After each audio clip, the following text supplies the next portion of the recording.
G'day ladies and gentlemen, welcome back to the BS Machine. How you going? We've got a very cool guest on for you guys today, but before I bring her on, I just want to say how you going. It's such a cool, can you guys smell that little spring in the air a little bit? It smells like summer's coming. I'm excited, but what I always talk, when I bring guests on, it always takes me a little bit of time because just bringing it together, and there's so few people that I sort of bring on where I'm like, oh, I'm so excited to talk to them. And our guest today is definitely one of those people. She inspires me to no level.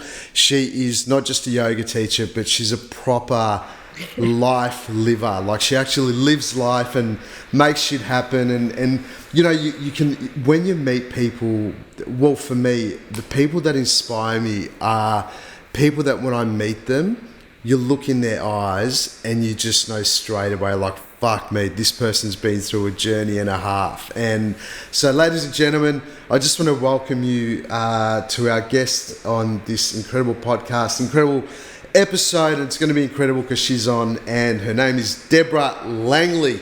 Miss Langley, welcome to the BS Machine. Why, thank you, Tommy. You know I love to chat, and I love to chat to you, so this is perfect. Yay. So Deb Langley, for if anyone's in the yoga world, in terms of, if anyone has any type of spiritual devotion within their life, you would have definitely heard the name Deb Langley.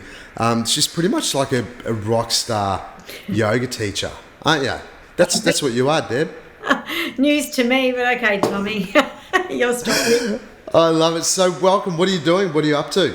Look, a lot. You know, always shifting and up leveling, actually. So, you know, working with some coaches at the moment because you can't get stale. Like, that's a really, really big thing. So I'm really pushing myself to learn new things and, you know, get into the uncomfort zone again. So good. And what's the key things that you want to expand or you want to learn in, or what are you learning? Look, you know, yes, under the umbrella of business, but here's the kicker, that I love this teaching that's really grabbed me lately, that what we do, 80% of it is energetic alignment, 20% is strategy. You know, so you can like spend 80% of your time going, how do I market on Instagram and how do I da-da-da-da? But if the energy's off, it's all off, right? That's the yoga bit. So I'm loving finally really putting this together and prioritizing my alignment, my happiness, my energy, because that's what serves others, you know? There's no point pushing one direction when you're actually feeling stressed or worried or, you know, and I figured out that in the past that's happened a lot.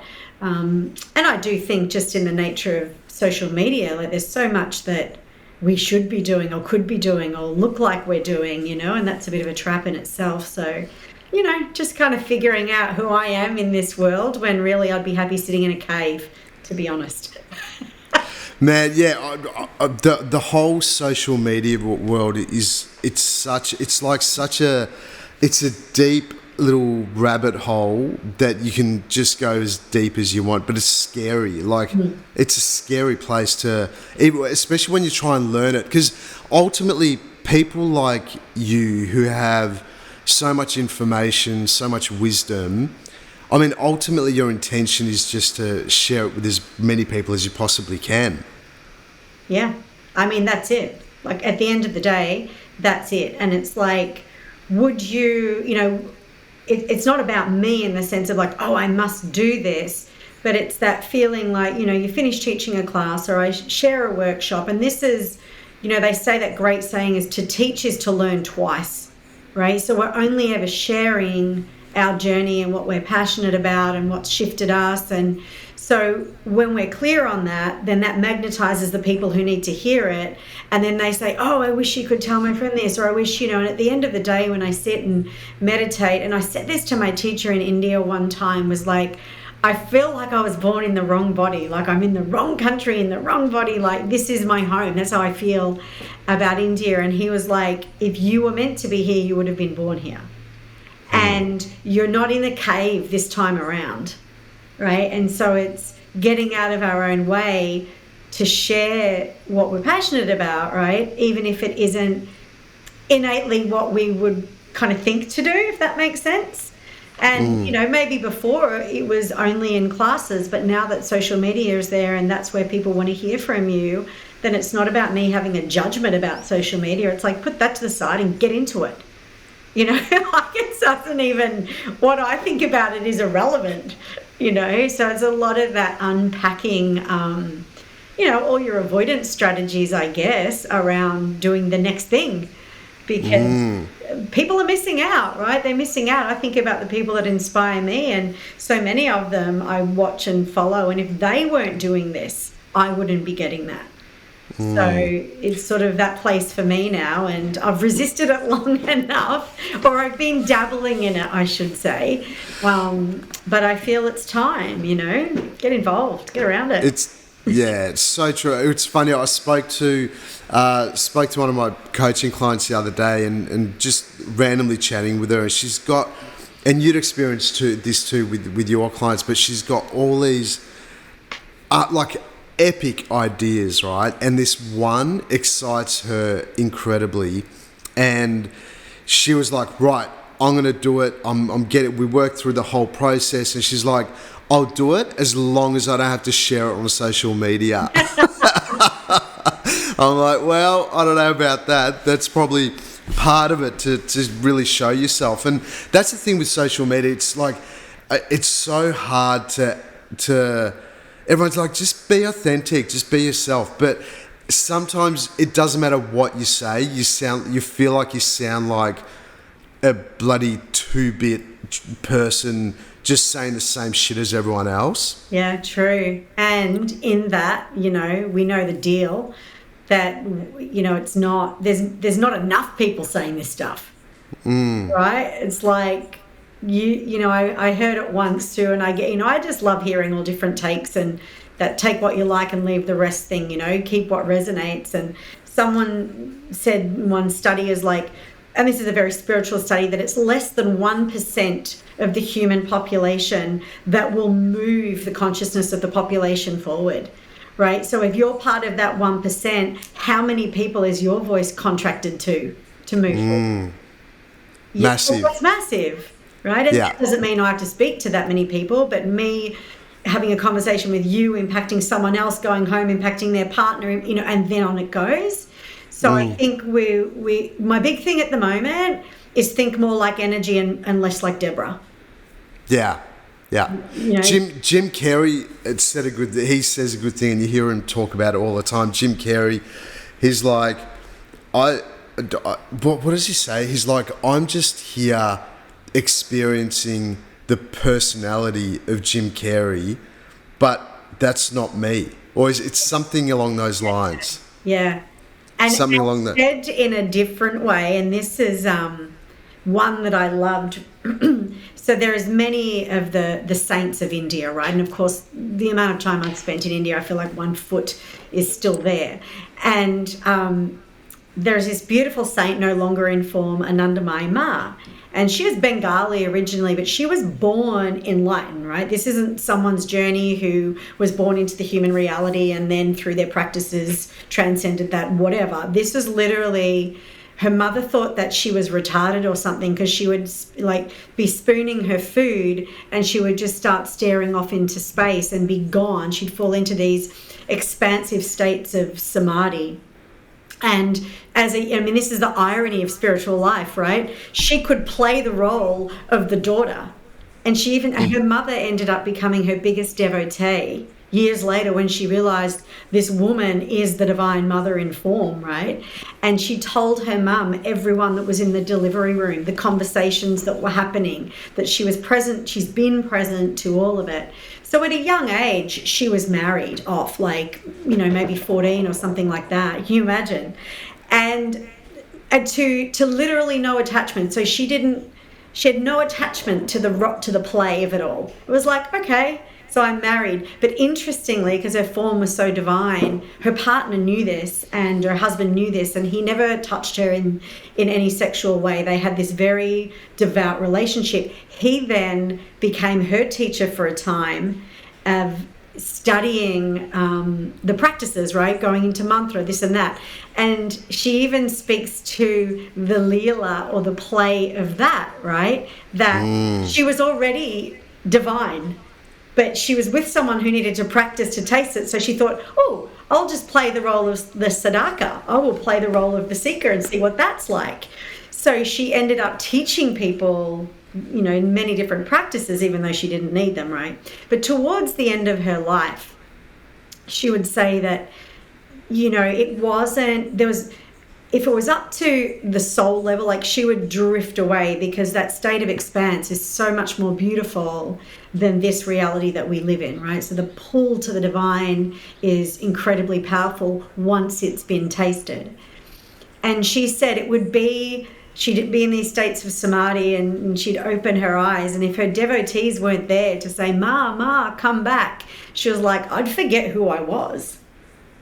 Like, well, what role am I? Oh, that's right. And I felt like the more I read about this, there's just an element of being able to let go of the grip that we have on our personality, and also to realize how fluid it is.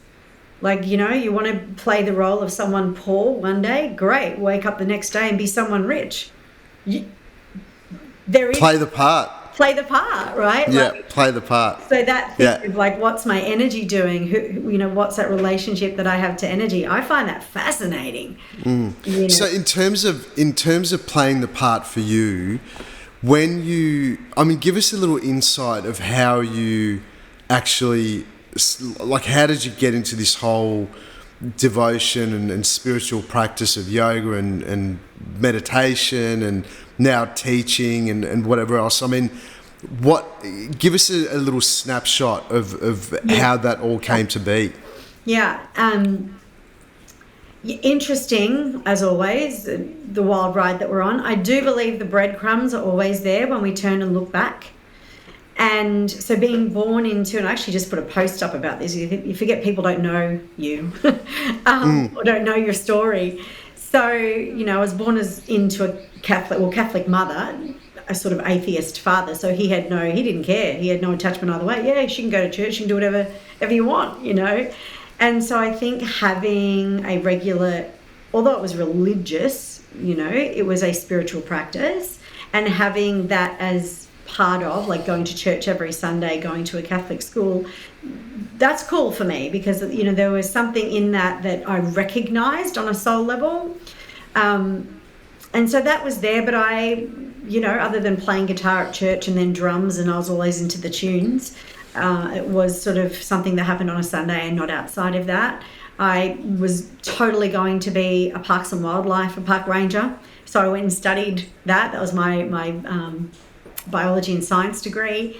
And like, life was cruising along, you know, and I was always on the periphery of fitness, wellness. I was a personal trainer. I was teaching fitness classes. And then eventually, and I do think there's like a time clock in our life, and all of a sudden it ticks over and you're on whatever that next thing is. And so I remember going to my first yoga class after having taught fitness classes and everything else. And I couldn't touch my toes, and I was in so much pain. I thought, this has got to be a joke. Like, how, unless I put my body in these positions, I was unaware of the tension or the pain. And my natural response to that is to that's it, I'm going to conquer this, right? Like, I don't run away from that shit. So even though at the time I'm like, this is ridiculous. Why would anyone? And it was Iyengar style, and we were in poses for what felt like 10 hours. Oh. Who would want to do this? You know? And then I found myself going back the next week and the next week. And so over time, it was a physical practice. That's how it started. And over time, it became something that I enjoyed because I saw change. I saw development. Was anyone speaking about the spiritual nature of it then? No, certainly not where I was practicing. It was legitimately a physical practice. So different styles, Mysore, Bikram, you name it. But I was in fitness centres and owning fitness centres and running fitness centres. So we started with one and had quite a few. And I was in business with a partner. We ended up separating, stayed in business, say no more. So this was the beginning of the end, you could say.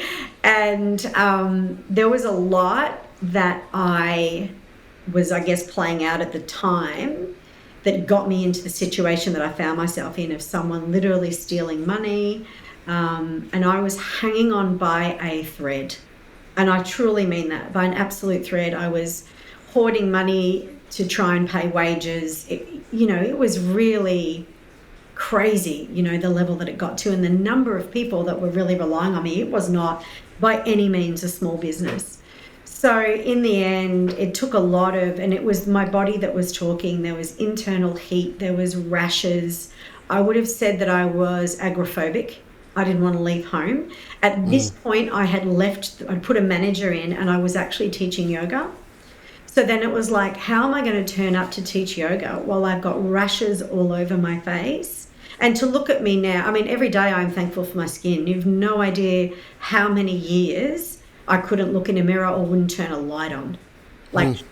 It was extreme. And it was only on my face, arms and hands, was only where you could see it. There was such, they say like a bushfire goes through and you see like the hand of God weave where it's meant to go. This was such a teaching for me about some layer of how I saw myself literally peeling off every day. Crazy. Every single day. You'd never guess. You'd never know it. Oh my God, no. I mean, the people that know me from then know, like, that people saw me showing up and teaching classes. But you know what? Because I had to pay bills. If I didn't find money for rent, I wouldn't have left house. Like, I would not have gone out. And so something in me kept showing up, and it was like I would go through a small death every time I would walk in and stand in front of a room. It was genuinely, I wouldn't wish it upon anyone in the experience of it. And yet that was the game changer, from teaching from an asana practice, which I barely had anymore, physical yoga, because of the heat. If I tipped myself into a down dog, it felt like my face was going to burn off. So I started meditating and chanting out of pure necessity. There wasn't another choice. So, they say your crisis of faith or your dark night of the soul, they're actually relieving us of unhealthy attachments. So first I had to let go of what I looked like, because that was no longer, and I didn't know if it would ever come back in any form. So there was that happening. There was letting go of what the perfect yoga teacher looked like. Could forget that. Then letting go of a physical practice, and I've always enjoyed a physical something, fitness, running, whatever, right? So that was off the table. And then the non-attachment to any sort of financial amount or business being somehow representative of who you are, that was gone. I had nothing but debts piling up and creditors coming at me and a bankruptcy notice. Like, I was back against the wall, and this was me thinking, but I've done everything right. Like, I have lived from my heart. I have, I've served till there's nothing left, right? Case in point, it was so what's the word? Like, not having, not just boundaries, it's a term that's really bandied around, but it was from depletion. It was about pleasing others and making sure everyone else was sorted out, to the point where... Can I just ask a question? Yeah. Because obviously you're in the depths of it. Like, as you're talking about it, I can feel where you were at. Nice. And I don't know how you'll answer this, and it might be an out there question, but in that moment when the face was there, you couldn't... There was nothing there that you could attach yourself to make yourself feel comfortable.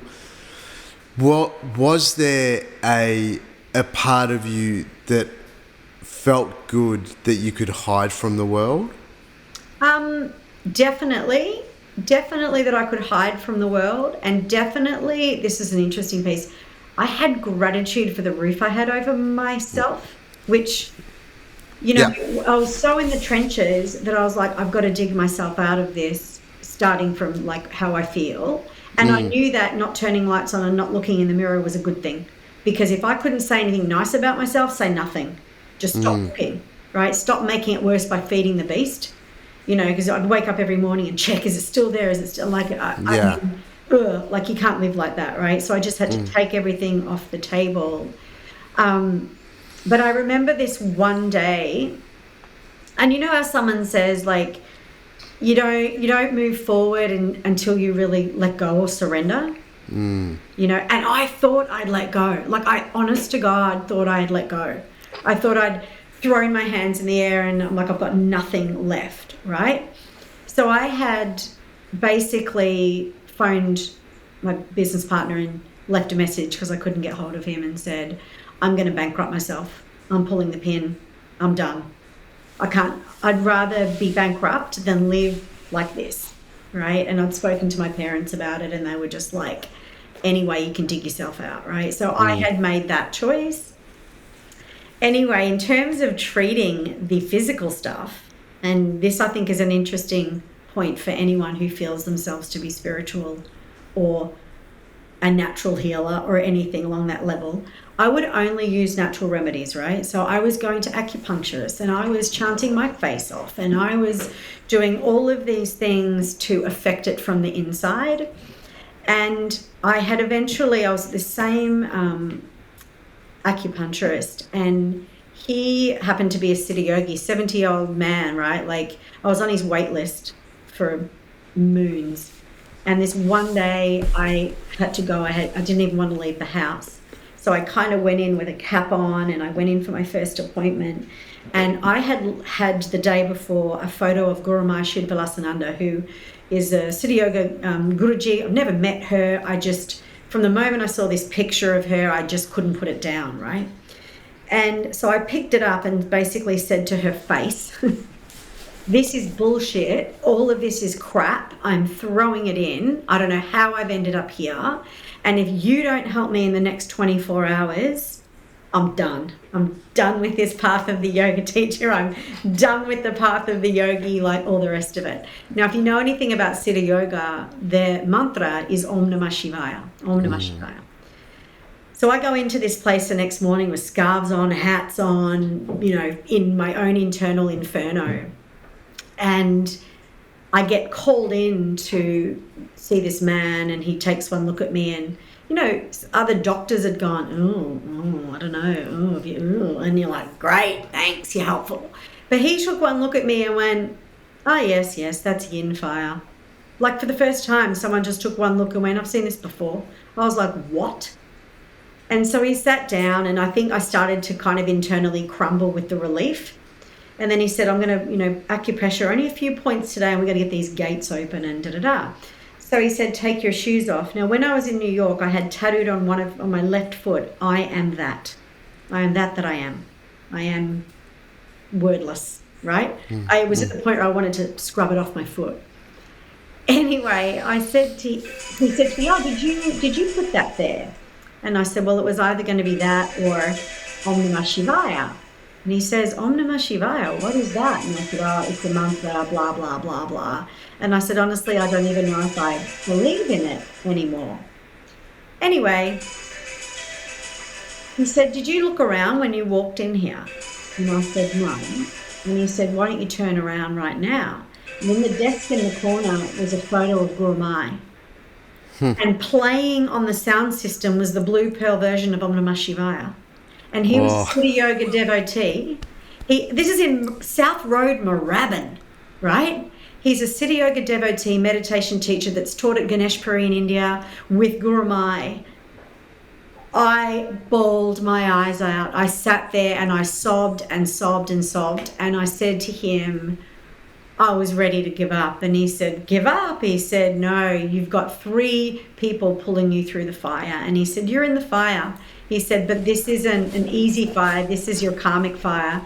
And he said, some people their karma might be that they'll take 10 lifetimes to get through this knowing. He said, but you're going the quick way. You've called in the big guns. And you're going to get through this. And this is what we're going to do, right? So I start this process of herbs and acupuncture, and I felt so supported, and finally. And yet it wasn't subsiding. And he said to me, eventually, he said, listen, we need to talk. And he's like, why are you not going to a dermatologist? And I was internally, while I smiled at him, I was like, how dare you suggest medicine? Right? Aren't you spiritual, blah, blah, blah, blah. And he said, there's a piece missing for you. He said, I've seen this over time. He said, no doubt in lifetimes you've been a healer and you've used sound and colour and da-da-da-da-da-da. And you know that will work. And he said, but I have a feeling in this lifetime you're contracted to help a lot of people. And some of those people will choose, allopathic medicine. And he said, if you were working with someone in a healing capacity, would you care if they chose allopathic medicine? And I was like, no. And he said, but you won't choose it. So on some level, you've made yourself separate to them, and it will be a problem for the where you can go in your co-creative healing, right? And he said, I've seen this in doctors who their medicine fails them, and then some sort of alternate therapy gets them over the line, and now they become this very well-rounded practitioner, right? So he said, for you, I want you to go, and if it's cortisone, you're going to take it. I was like, far out. This is pulling everything out of me to do this. And of course, I did. I rang this woman that had years ago said to me, a student after class, her dad was a dermatologist, and she said, you need to see my father. And I smiled and was like, no. And then I called her crying, like at the end of it. And the day it got so bad, Tommy, like to reference this, I would never do anything to take myself off this earth. But I remember walking into my bedroom this day and literally saying, I've had a pretty good time of it. If it's my time to go, it's okay. Like, I wasn't angry. That was my ultimate moment of, I let go of this pain, this life, this everything. And my phone rang. In that moment, my phone rang, and it was a woman who had done a Reiki healing on me maybe 5 years before. And she was walking along a beach in Queensland, didn't even know she'd moved there. And she said, I just saw your face in a wave and knew I had to call you. What's going on? Oh, wow. What? And then she said to me, I see someone in a white coat. She said, the person who has the solution for your skin is wearing a white coat. Thank you. And then I rang this other lady and bang, got in to see that day that something opened up. And that's how it works, right? The moment you surrender and the answers come and you take that step and make that call, of course there's a cancellation and you're in within 5 minutes. You don't have any time to reverse the process. So I was in, and this beautiful doctor looked at me, this young physician, and she goes, how long's this been going on? And I was like, years. And she goes, you laughed at me and she said, you're joking. Why? Like, she was like, why would you be putting yourself through this? She goes, I can see what this is. Combination of eczema, staph infection, you name it. And within 7 days, it was gone. All done.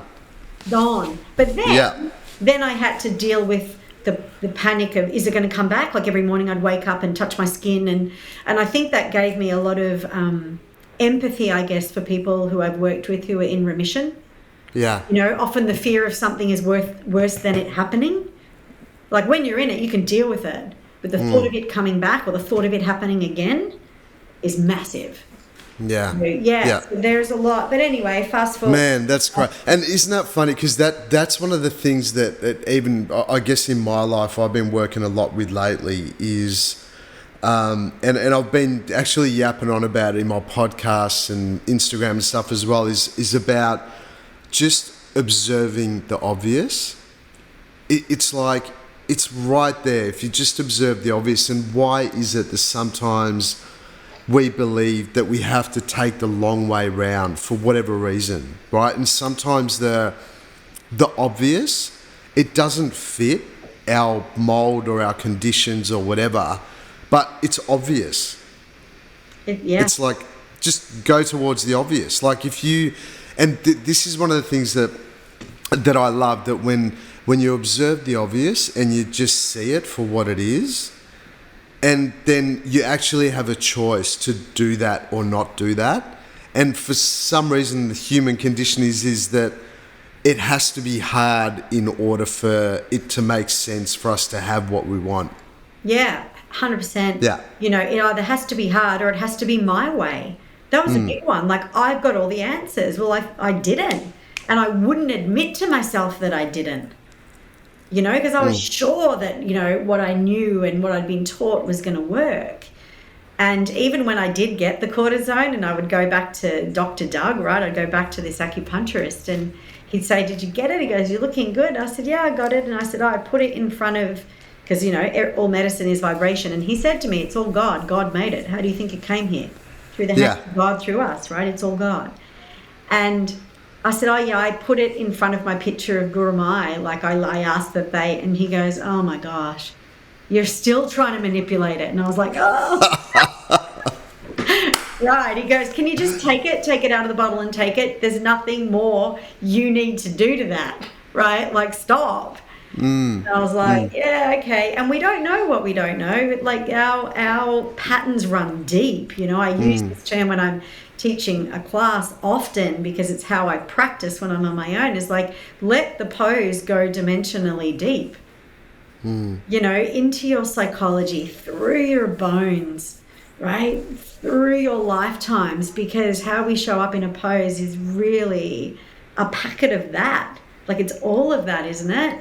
So if I can at least think like energy and go, oh yeah, come on, pose, be like medicine for me, and just reorganize everything so I'm my most clear. Like, that's, to me, is yoga. Like, I'm not trying to... And that I can definitely attest to that, because every time I leave one of Deb Langley classes, whatever you do, I always leave feeling like I've had medicine. Like, it genuinely feels like a medicinal practice when you go to a Deb Langley class, and it's, and the way that you it's not even a teaching, it's like the way that you show up, it makes me want to show up for myself as well, because like when you're around people like you feel like you're in as part of your journey, as little as or as big as it might be, but you're just in the journey with Deb, and it's like you're just going along for the ride, and you come in for a little bit, and then you share that little space, and then you leave, but then you take with you a learning about yourself, which is what I love about the way you teach. And obviously the physical aspect comes into it as well. Your classes are incredible physically, but it's more for me the energetic punch that I sort of get, and that feeling of when you leave, it's like,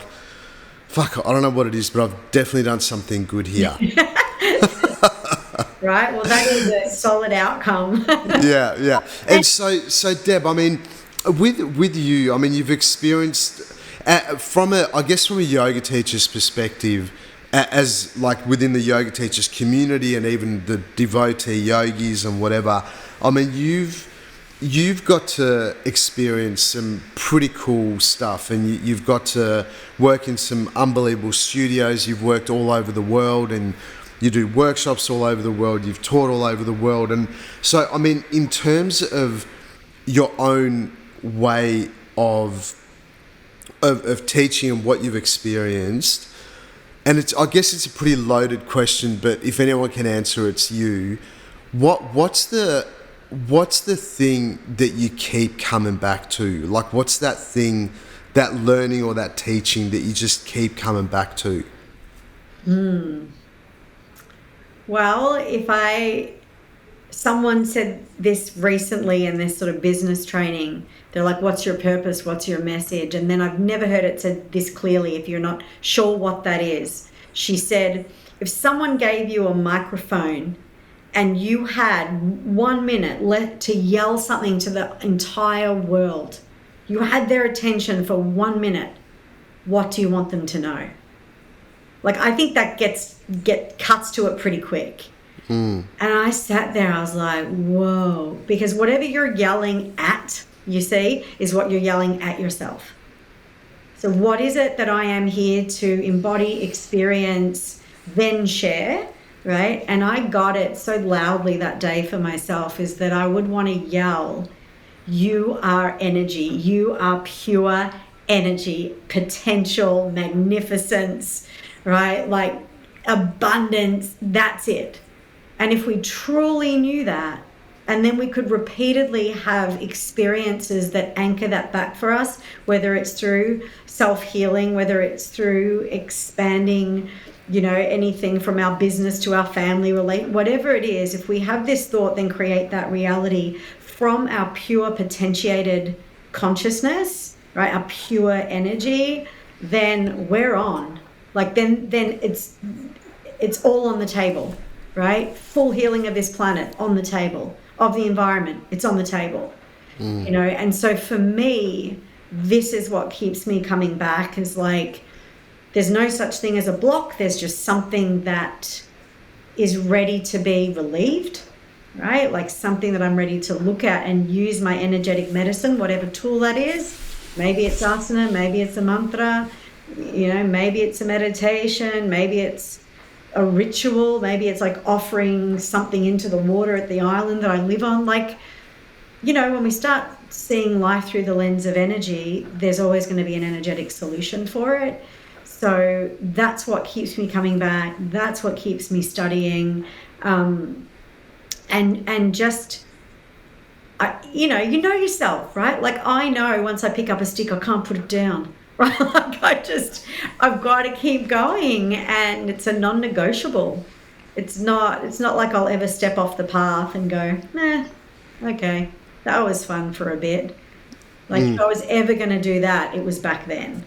But it's like been the thing that, and just to preface this bit, like after I got through all of that, and the moment that I was able to really understand that I stood back into my power, so I let it swallow me up, because that's what has to happen. It's so overwhelming. The position I found myself in was so devastating that I let myself be devastated by it. Then I started to climb back out of it. And then I started to make clear choices. No, I'm going to bankrupt myself. I'm going to do this. I'm going to do that, right? Which never needed to happen in the end. What needed to happen was I needed to face that option, call it, go to the worst case scenario and call it. And then, because so many other fingers were in the pie financially, if I went down, more were coming with me, and they were never going to let that happen, right? So that never happened. But I realized the importance of not going this way and refusing to look. It's like being hamstrung by something. So, once I got through all of that, and then eventually all the creditors were paid out of this business, and so I was financially off the hook, but it was going to be X amount of time before this company could be deregistered through ASIC and whatever else. And that was going to be, for me, that was my swan song. That was like the moment that it is definitely gone. And it happened when I was in New York. I'd gone over there for yoga, and I was with the woman who I eventually worked for there, but it was this trip. We'd been to the City Yoga Cafe, right? Like this lineage, whatever. We'd gone and had chai in the East Village of New York. And I came out, we dropped into another cafe so I could use Wi-Fi to check my emails, and it came through that the official, it's done. And it was from my accountant saying, you're free. And then this woman turned around and said, you're moving to New York. You're needed here. And then off it went. And from there, it was Europe. And from there, you know what I mean? But I think, internally, what happened first is that I flew out of the cage. And then it looked like that on the outside. Literally, to everyone around me were like, gosh, I remember when you couldn't leave the house. Now I wasn't sitting still. I wasn't not on an international flight. Like every 3 months I'm flying somewhere. And that was when India, I truly believe, I moved to New York to teach, and that was when India was called into play. And it's been the unfolding of that ever since, but it's we've all got our callings, I suppose. We've all got our inner journey forward, and we're either listening or we're not. So, well, that's it's like, don't worry if you're not listening. It'll get loud enough. You'll hear it. Man, of course. And that's the thing, isn't it? If you're not listening, the universe or universe, God, whatever you want to call it, or even just life itself, if you're not listening properly, you're going to get punched in the face regardless. It's a true story with love, punched in the face with love, Absolutely. Yeah. And it's so funny. I mean, you obviously I've been coming to your classes for, last year or whatever and whatnot, but we recently connected because you saw that me and Nick bought a bloody colonic centre and you're like, hey, I'm a bloody colon hydrotherapist, certified colon hydrotherapist. So it'd be so cool to chat to you a little bit more about that, Deb, because it's such a weird thing, especially with people that have never done it. The benefits of colon hydrotherapy and just getting through the initial apprehension of that and really cleaning out the colon, the bowels, and getting in there. I mean, can you talk a little bit about what your experience and why would you even go get certified? Like, I mean, how did that come about? I know that because it's so in line, when I pick up a stick, I'm just going to keep going on it.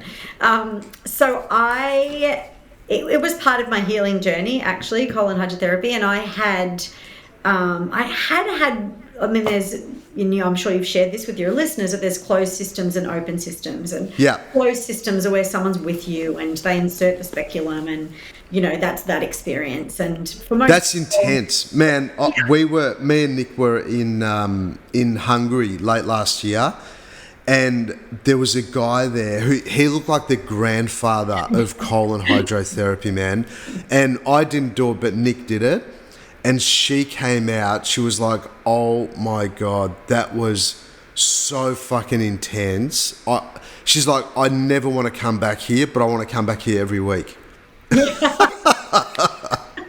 She said it was the most intense thing she's ever experienced. Yeah. And that was with a closed system, but like a proper guy, like he had the old school thing with the, there was like full old school, but... Yep. Well, I feel like I might have met him, or a version of him back in the day, which was my very first experience. I lived in Cairns, and this guy was from overseas. I can't remember what his accent was, but he had his system set up, and so they're doing stomach massage and they're, controlling the release of water and everything else. So it's pretty invasive if you want to think of it that way. But, for some of us, like, I don't care. Like, that's, I'm cool with it. But I get that it's a real... no-go for a lot of people. So anyway, I didn't know of an open system. So I had, when I was back in Melbourne and going through this challenge with my skin, immediately I'm like, I need to detox, right? That was the first thing that came to me. Your skin is your biggest detox organ. There's something, and plus, and I think this is important for people who might have an addictive personality, right? And I know that about myself. I can keep going on, if I can get really into something. I was actually, by the time I met Dr. Doug and he said it's yin fire, I was depleted, you see, right? Like I didn't need to detox and deplete myself anymore. But that was my first thought, is like, oh, there's something going on. I need to detox. Anyway, I thought I had booked one place that was close by me, and it turns out when the alert came through reminding me of this appointment, I'm like, oh my God, that's not the place I thought I was going to. And so I turned up at the place that I had booked and walked in, and this woman was there, and we just hugged. Like, I'm like, where have we met? And she's like, we haven't. And I was like, oh my God, I just feel like I've known her forever. Anyway, I go in and she goes, you've had colonics before? I'm like, yeah. And so we walk into the room and I'm totally expecting a closed system.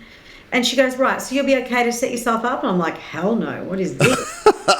What's going on here? And she goes, haven't you seen one of them? Anyway, and she explained to me that you put the little speck in, it's only like this tiny little amount, and it's gravity fed, and you're just going to feel this. Anyway, what I took from that experience, I literally left that room, which is self-managed, breathing with the water. She had affirmations on the water tube, and it was like, and she'd say things like, just as you take the water in, receive what you need, and then let go. And I was like, oh my God, this sounds, and because no one's with you, you can really actually meditate on your ability to receive and your ability to let go, because often dysfunction of the colon is completely related to that, right? So I came out and I said, that's it. I want to be trained in this. This is not to work as that, but I want to know more. So there happened to be a training with the people who had, and I'm stoked to hear you even have the Libby machines at your place, Tommy. It's like, this is what I was trained in, the Libby beds. And the couple that did it are up in Coffs Harbour, and it was a live-in 7-day training with a 7-day juice cleanse, colonics twice a day, Zen Shi machine. They took 4 people at a time, and you got an international certification, but you went through it. Like, you did everything. And I was blown away. Now, I was doing yoga every day. I was a vegetarian. I was tiny. I don't think I'm tiny now compared to what I was then, right? And but I was like, I'm so healthy. Like, and then they'd say, oh, you know, there's an average of 3 to 5 kilos of impacted matter, aka old shit. You know, in an average adult. I'm like, meh. She took before and after photos of our face. And we stood on the scales, and off my frame was about 3.5 kilos in those 7 days. Wow! And it blew my mind. My mind. And by the end of it, like when I got home, I remember we were driving to the airport. Me and another lady, who she and I shared a little hut together, like for the week. We didn't know each other. We just got into it, right? And she ended up vomiting, like she had to pull the car over, like her detox was still going, like we were shaken to the, you know, the most high vibration, if you like. And I had so much energy. Like, I remember 1 o'clock in the morning, I would still be awake. I'd be like, wow, if this is how much energy we're meant to have, where have I been? Yeah, I know. So yeah. So I really, and then it happened that the lady that had the place that I went to, which was in Hampton at the time, she moved to Bali. I ended up running her little health spa. So we would offer 4-day juice cleanse. We'd package people up, not with the juices. We'd give them you go make it yourself. But we'd have bentonite clays and psyllium. We'd package everything up. And I do think, like, for people who are really willing to go into it, like, I'm so glad that I did the heavy dose, if you like. I think 1 a week when you're starting is really going to cut it. You're just moving what you're eating. I think if you're really going to make the commitment to go deep into your own psyche, deep into your structural cellular health, then it's a committed effort. You know, it's really managing what you're putting in. It's going through it, that if you feel like you're starving yourself, well, you're not, but go through that anyway. Feel like that, you know, to come out the other side without all the attachments that we have to what we should eat and how, you know, like for me, it undid so much. And then I was just clear, like I was clear at the other end of it and it was never going to be that I just didn't eat, right? That was never what was happening. There was a very natural step back into solid food, and it's just something that stayed with me forever. And I've, like yourself, you know, and I've been to places, a closed system in France last time I was there. Like, if you're traveling a lot, if you're in planes and you're dehydrated, and it's definitely a missed piece of the puzzle. 100%. And that's the funny thing is, like, obviously I've got way more involved in it the last 3 or 4 months since we've opened or since we've taken over this clinic, and it's like you meet so many different people, but what I keep, and I can only speak of from experience, is that when I first started doing colonics, so I did 10 in like 20 days or something like that, so 1 every 2 days. And I remember I was like, holy shit, same as you. I'm like, am I meant to feel this energetic? But through those 10 colonics, it was like the first 2, I was like, you know what, this is actually not that bad. It's all good. The middle 3 or 4, I'm like, oh my God, I swear I'm going to die. I can't do any more. And then the last 2 or 3, that's when my energy I felt like that same thing what you're talking about, that receiving and letting go. It's almost like every time I had a release on the bed, I'm like, I noticed different thoughts and different emotions happening in the body, like goosebumps and this and that. I'm like, what the hell's going on? And then I started learning about this whole connection between the gut brain, the brain and whatever. So there's so much to it. And I mean, yeah, it's definitely one of those things where the initial apprehension is so minimal compared to the benefits that you get out of it. Yeah, 100%. And look, it's that thing of like, if you've tried everything and nothing's worked, then do this. And when I would do the initial consult with people and take them through the diagram of the body and like talk about it, I'd be like, okay, let's just review how our system works. And what I loved sharing, and I think this is an important piece, is that the colon is your emptying piece, right? And yes, we have some absorption there. We absorb water, but there's some sort of assimilation of nutrients. But mostly we absorb the water and the junk goes out, right? So there is actually the liver dumps into the colon, like through these, blood and lymph channels, whatever. Anyway, if the colon is full, if there's impaction, it sends a message back to the liver to say, can you just hold on to that, please? And the liver can go to 6 times its size, right, when we have an inflamed liver or whatever. So do you remember years ago the liver cleansing diet came out? Sandra Kabot, it was massive when everyone was doing it. And everyone was feeling, I'm liver cleansing, like I feel really foggy, That shouldn't be happening. But what was happening was people were stimulating the liver to release into a colon that was full. So the release was happening into the bloodstream and walking around in a fog of toxic blood, basically. So not once was it to say, you know what, clear your colon out first and then maybe do a liver cleanse. But what actually will happen is once you clear your colon out, you don't need to do a liver cleanse. It gets the message, all right, go.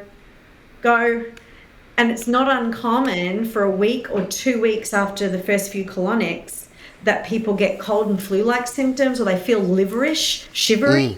The liver's finally releasing, right? And so, I would say to people, like if it was a sewage system, right, and if the sewage system is blocked somewhere down the pipe, somewhere it's going to crack, isn't it? It's going to crack, it's going to leach out from there.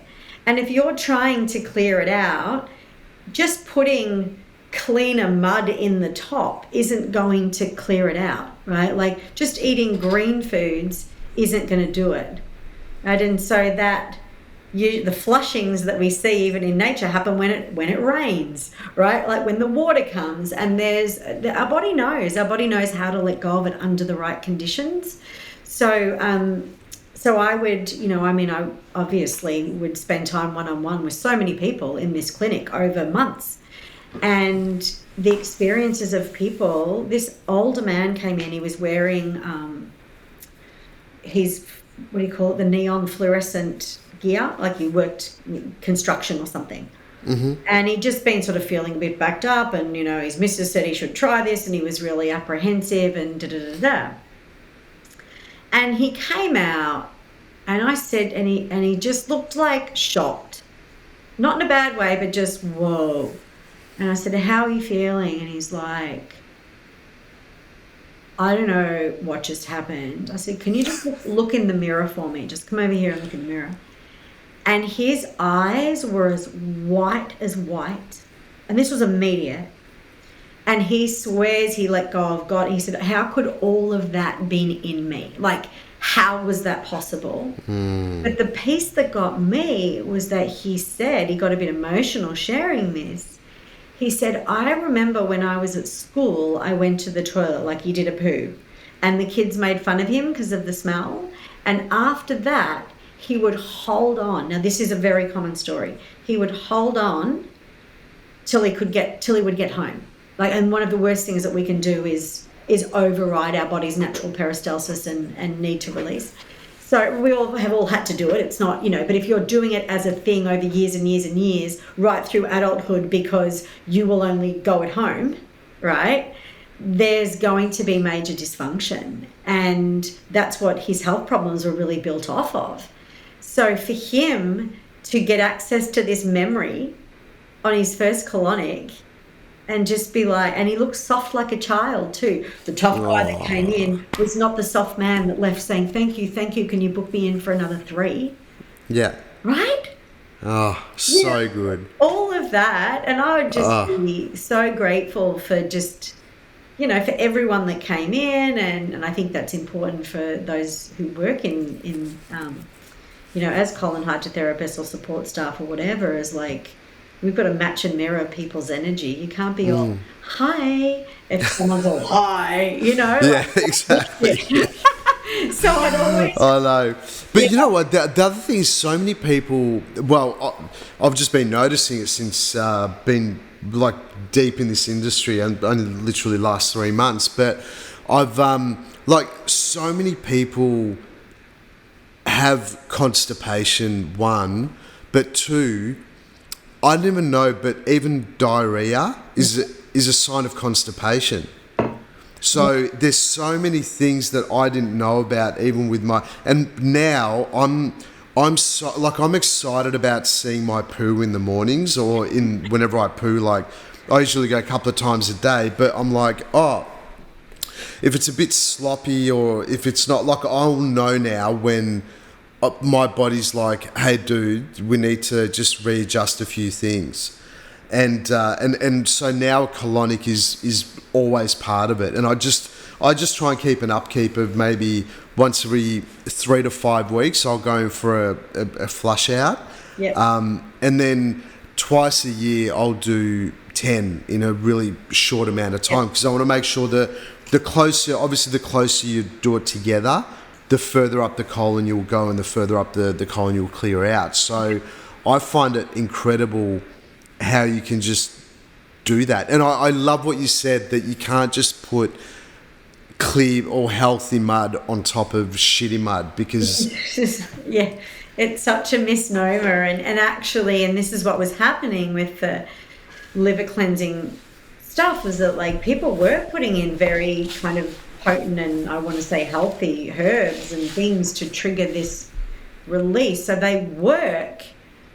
But if you're not getting to a place where you feel better, something else is going on.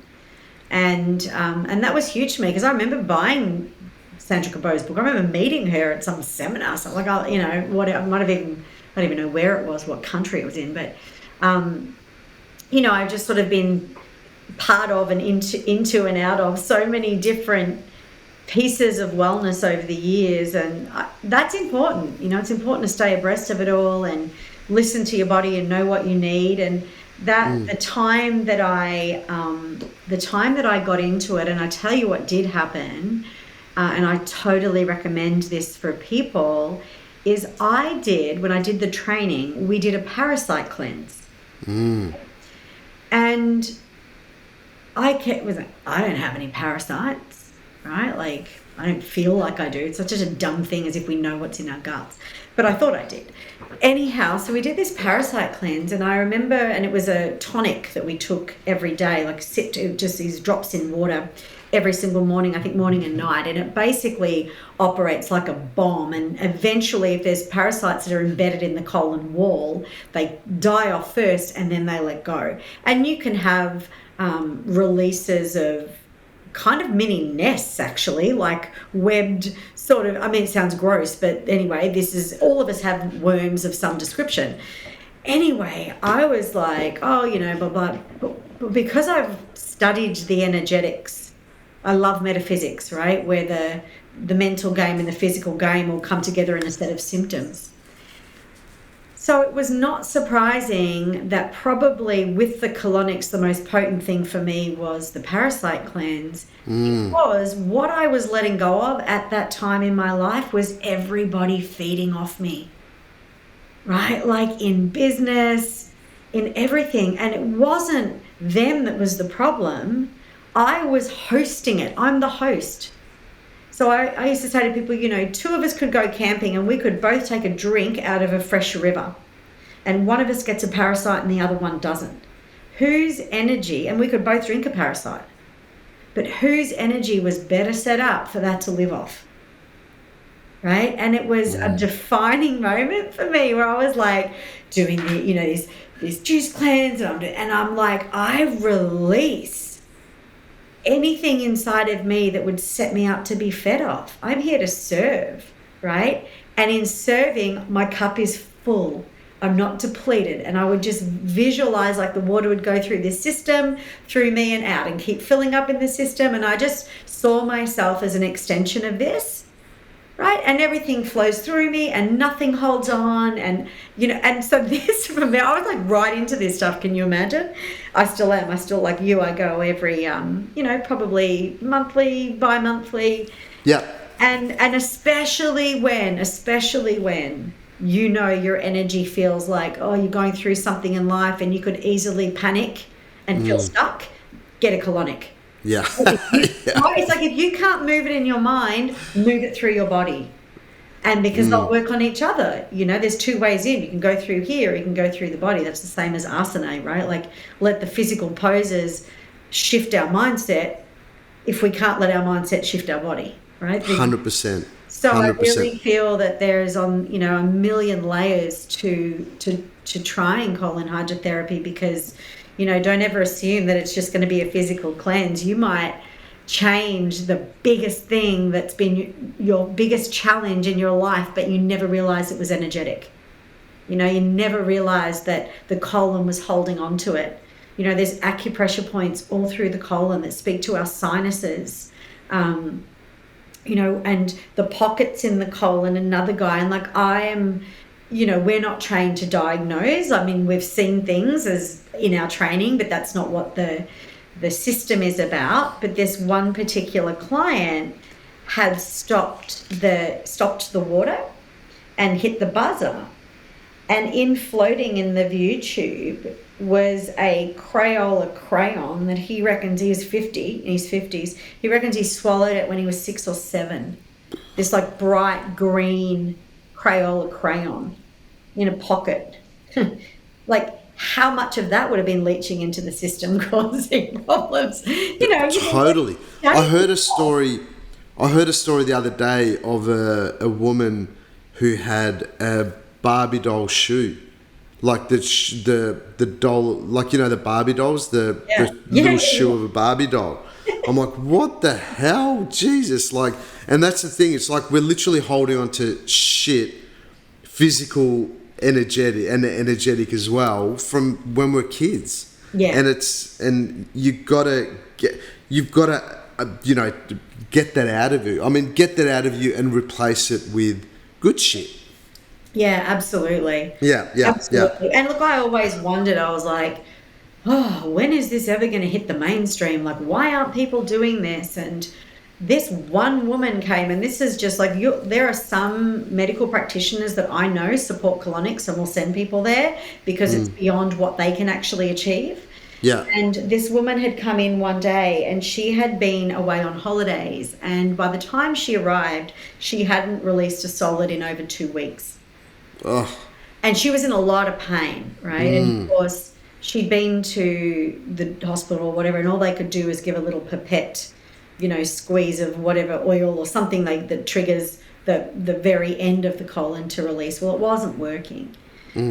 So when she came in, I was sort of on, this was one of those moments that you're textbook trained for, but you're never really trained for it.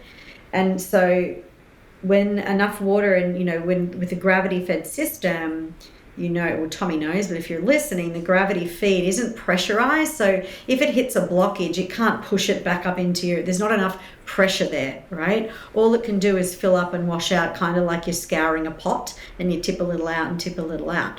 Well, she'd had a couple of releases in the lower part of the colon, and I wasn't in the room, of course. She's set up and in there on her own. And then she pressed the buzzer and I came in, and she was having the response where all her fingers and toes had curled up.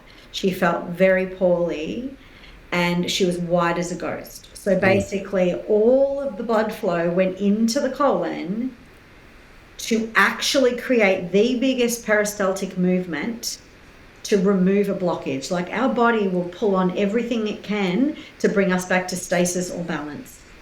So I just said to her, this is perfect. Take really deep breaths in. I know you don't feel relaxed right now. Let's try and wriggle the fingers a little bit. This is perfect, like really supportive. This is the body. And then the sound of what I would have called a brick coming out. And then immediately the blood rushed back to her face, back to her fingers.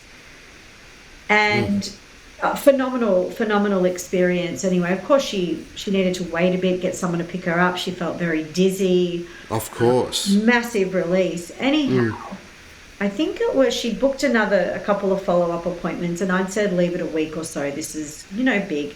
Well, she rang up days later to cancel them. And because she'd been to her doctor, and her doctor said she should never have done that. And that it had bent, like reshaped her colon. I was like, nah, man, the water didn't do that. The shit did. But it didn't. I just listened to her and I said, how does that sit with you? And she goes, yeah, I feel like I shouldn't come back. Okay, with love and light. But thank God that saved your life that day, because I don't know that anything else potentially could have worked. Jeez, So I get it. Like, we don't want to get ourselves to that point, right? Let's look at what's happening in our health. Let's get ahead of it before it's a problem. Start to invest in all different modalities so that we're ticking off all the boxes. And when we find the one that, like, really, wow, this worked for me, this is good for me, you'll know, right? And it's not for everyone, but I do think it will trigger the next level of health creation for a lot of people, like a lot of people. Yeah. I mean, I know other centers and whatever, they're like always, they're trying to just get people to buy the packs, like the 5-pack, the 6-pack, the 10-pack, whatever. And my sort of go-to is, I always say to new clients, just go in for one. And then as soon as you come out, your body will tell you whether this is good for you or not. And if your body says, yes, this is good for me, then fucking buy that 10-pack. Then I push, because then I'm like, all right, let's get this done. Don't fuck around. Get the 10-pack. Do 10 in 20 or 30 days. And then let's sit down after and have a chat. Yeah. Because it is... Man, so cool. Yeah, it is pretty cool. I love it. And so where? Go. Yeah, no, Deb, I was just going to say, where are you?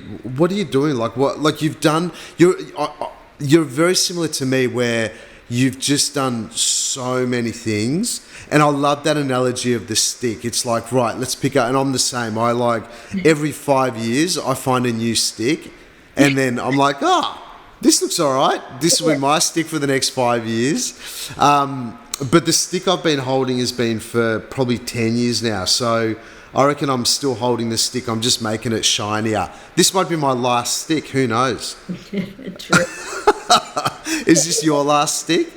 You know what, when I sit with the visioning that I do, and I say, like, that sounds like I really do high level visioning. No, not like that.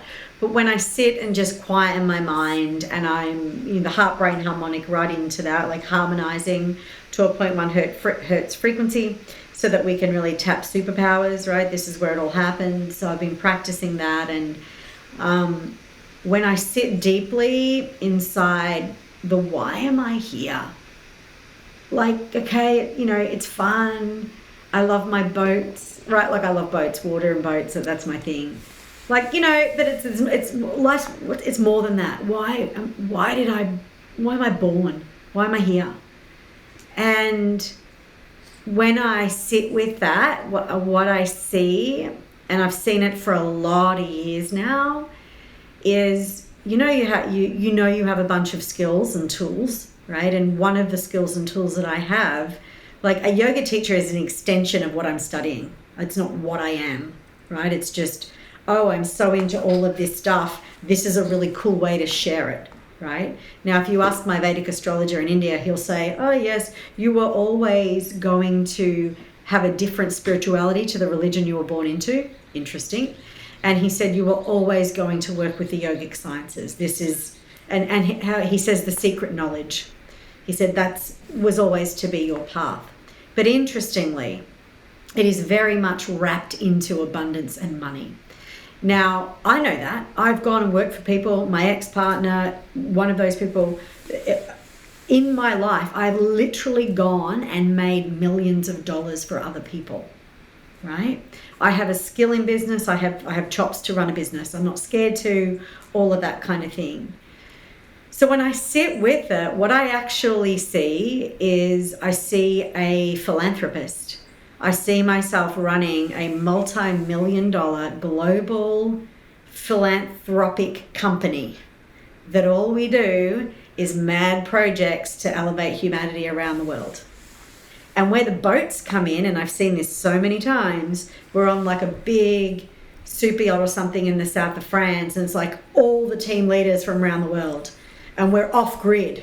It's like, right, what do you need? How much do you need? What do you need? How much do you need? And we just mobilize that shit, right? And it's just this, I'm like, if you're going to put me here and give me business skills and a passion for humanity and, then what's the highest I could play it at, right? That's it to me. Like, I would love to use my business skills in that capacity, right? To be able to be a really good team leader, you know, and work with people. Like, I've got an Abundance Accelerator program, stuff online that I've put together that people can do. And, you know, just the other day, a friend reached out and she was going to come and meet me in my upcoming, next month I'll be over in Europe, and she's like back against the wall financially at the moment. And I just went, right, I'm gifting you this program.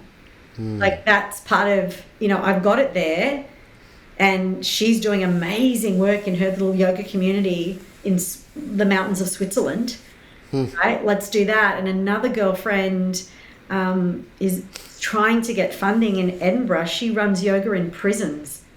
And she's doing it. She is doing it like, mate, you want to see this passion in this girl. She is going in every day and delivering this stuff to the hardest populations. And do you think she can find backing? Right? And I'm like, crazy. What the hell? So I'm like, here's the program. Get into it, right? Like, and then I send it with love and light. I'm like, let something unlock in her so that it unlocks someone to be a philanthropic through her, to help her, you know. And that's where I just want to be able to, through the programs that I do and the retreats that I lead, I want whatever returns to come through me and then go again, you see, and be self-generating. Yeah. And where this, I think, has been assisted. So in my very first time I went to India, I went to the Ganga Arati in Rishikesh, this ode to the goddess Ganges, and it happens every night. And at this particular ashram, there is the leader of the ashram, Puja Swamiji, and he was standing up there, and I'd seen him on all the posters, and I was like, oh yeah, this dude, you know, and not thinking much of it. And then the night that I saw him, I had this like internal energetic experience of like expansion, of just joy. And I had this big smile on my face, and my friend was like, are you all right? And I'm like, I don't know what's happening. And I dreamt about him that night. Like, he entered my subconscious pretty quickly. And then by the end of that trip, he'd given me my mantra, which I actually said pardon when he gave it to me, because I couldn't believe what he'd said, right? Like, all of my work around the law of attraction, manifesting, co-creating, the laws of Brahma, right? How we use energy in this world to build the world, right? And this is the mantra he gives me. And he just looked at me like, you know what it means, right? And I was like, yeah, you know, no mistakes here.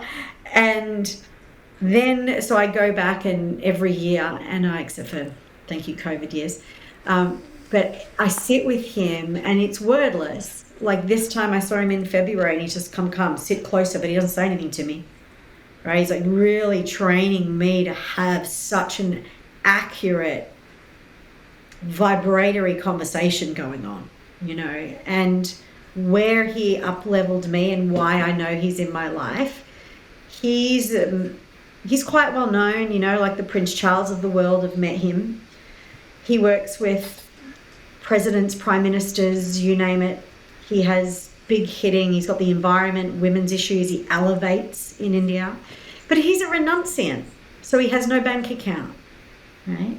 He wears his saffron robes, and through his foundations, through Paramartha Nikatan and through all of their associated, they mobilize millions, billions of dollars, right? And just from this clarity of intention.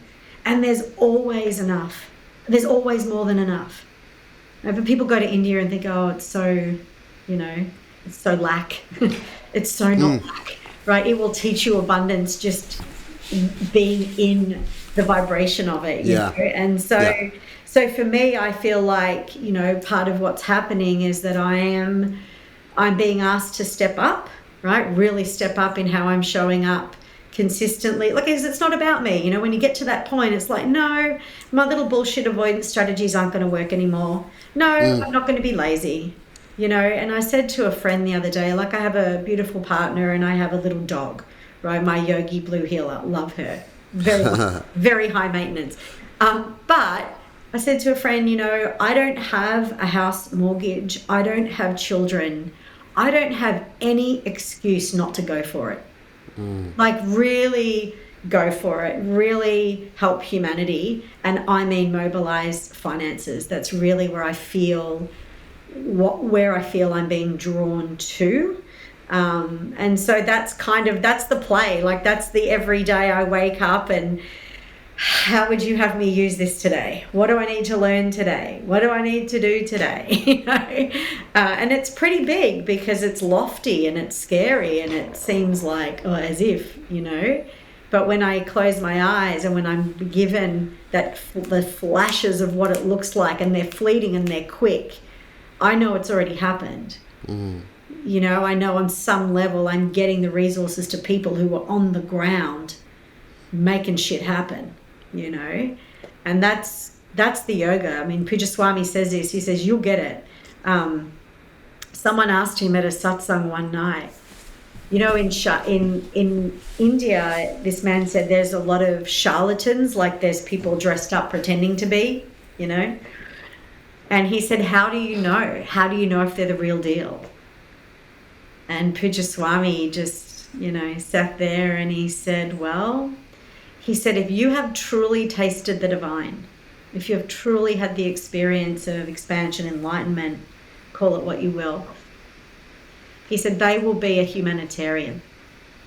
Because you don't connect to the oneness, you don't get to a place of realizing your pain is my pain, I am you, you are me, and then come back to this level of consciousness from that experience and not want to help. He's like, that is and I just loved that. I'm like, that's the defining piece. And he said, but don't get tripped up either. Don't think you have to wait to be enlightened to help. Help now. Start now. Yeah. Right? Yeah. Well, lucky that you and me are enlightened, Deb. Right? Or at least messing with the idea of it, I know. We can teach those bloody Indian gurus a thing or two, I reckon. True. But look at, all in all, life's a pretty fabulous ride. Oh, absolutely. So if people want to work with you or do anything with you, where do they go? I would say jump on to Instagram is Deb Langley Yoga.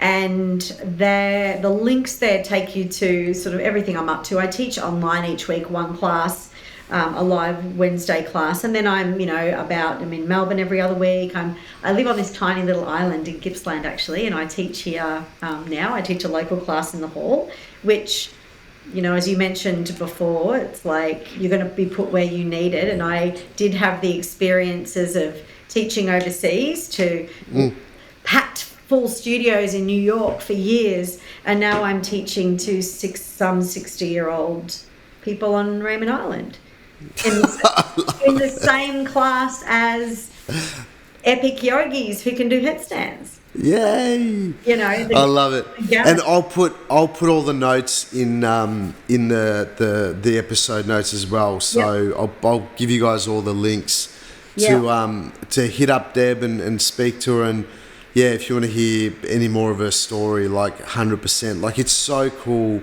just even for me, I mean, I've known you for a couple of years now, and just being able to dive into your story, like I relate to so many things that you've spoken about, and you've got this way with your words where you just evoke emotion with my own experiences, you know. So you brought me back into a bunch of my memories, and it was really nice to I guess dig in a little deeper with you, Deb. Thank you so much. No, my absolute pleasure.